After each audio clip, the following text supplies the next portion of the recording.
இயேசு கிறிஸ்துவின் நாமத்தில் உங்கள் யாவரையும் அன்போடு கூட வாழ்த்துகிறேன். இன்றைக்கு நாம் பார்க்க போகிற தலைப்பு, சரியாக கேட்பது சரியான விசுவாசத்தை உண்டாக்குகிறது. Listening correctly produces the right faith. வசனம் நீதிமொழிகள் 4:20-22. என் மகனே, என் வார்த்தைகளை கவனி, என் வசனங்களுக்கு உன் செவியை சாய். அவைகள் உன் கண்களை விட்டு பிரியாதிருப்பதாக. அவைகளை உன் இருதயத்துக்குள்ளே காத்துக்கொள். அவைகளை கண்டுபிடிக்கிறவர்களுக்கு அவைகள் ஜீவனும் அவர்கள் உடலுக்கெல்லாம் ஆரோக்கியமாம். ஹல்லேலூயா. பாருங்கள், நம்ம என்ன கேட்குறோமோ அதை தான் நம்ம நம்புவோம்.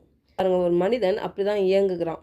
அவன் என்னெல்லாம் கேட்குறானோ அதை நம்ப ஆரம்பிக்கிறான் இல்லையா? வாங்க, சரியான வார்த்தைகள், தேவ வார்த்தைகளை கேட்கும் பொழுது நல்ல ஒரு விசுவாசம் உண்டாகிறது இல்லை? உலக காரியங்கள் இல்லை, பிசாசின் காரியங்கள் கேட்கும் பொழுது அதில் விசுவாசம், நம்பிக்கை வருகிறது இல்லையா? அப்போது பாருங்கள், இந்த வசனத்தை ஒரு மொழியாக்கத்தில் நான் படிக்கிறேன்.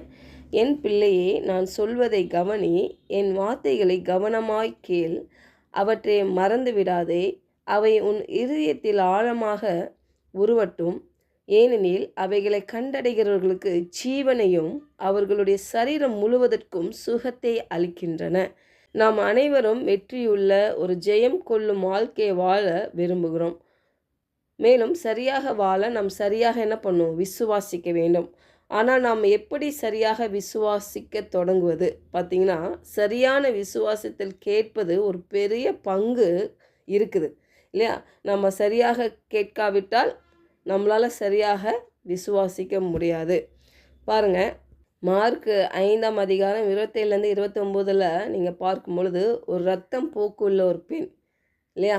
அவள் சரியாக கேட்க தொடங்கிய போது பாருங்கள், அவள் சரியாக விசுவாசிக்க தொடங்கினால் ஒரு வெளிப்பாடு வருது. பாருங்கள், விசுவாசம் கேட்பதினால் வருகிறது, அதாவது கிறிஸ்துவை பற்றி நற்செய்தியை கேட்பதினால் வருகிறது என்று தேவனுடைய வார்த்தை நமக்கு சொல்கிறது இல்லையா? ரோமர் 10:17 பார்க்குறோம்ல, அதனால் விசுவாசம் கேள்வினாலே வரும், கேள்வி தேவனுடைய வசனத்தினாலே வரும். அப்போது நம்ம என்ன கேட்குறோன்றது ரொம்ப முக்கியமானது இல்லை? காலைல எழுந்திரிச்சோடனே உலக காரியங்கள், உலக நியூஸ் எதுவுமே நல்லதாகவே இருக்காது, கண்டிப்பாக சொல்ல முடியும் இல்லையா? நம்மளுக்கு குழப்பத்தையும் பயத்தையும் சந்தேகத்தையும் கொடுக்கறது தான் இல்லை?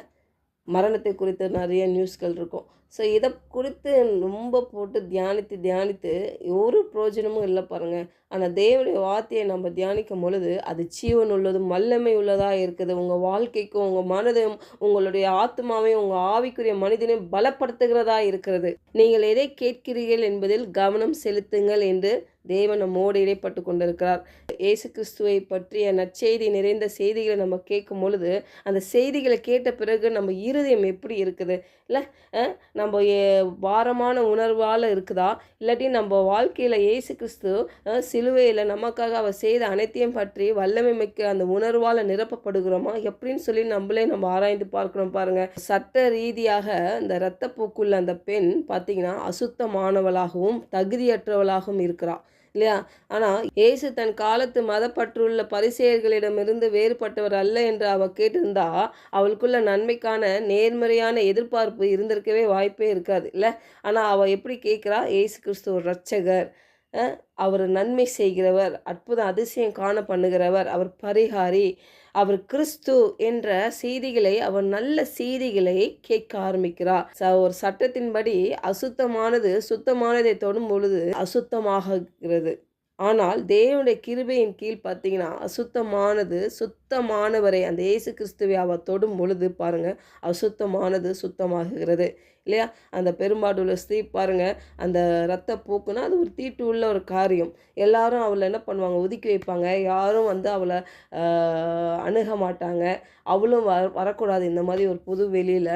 ஆனால் பாருங்கள், அவள் எப்படி கிறிஸ்துவை தேடி வருகிறானா, அப்படிப்பட்ட ஒரு நல்ல செய்திகளை அவள் இருதயத்தில் நிரப்புனதுனால தான் பாருங்கள் அந்த வெளிப்பாடு அவளுக்கு வருது.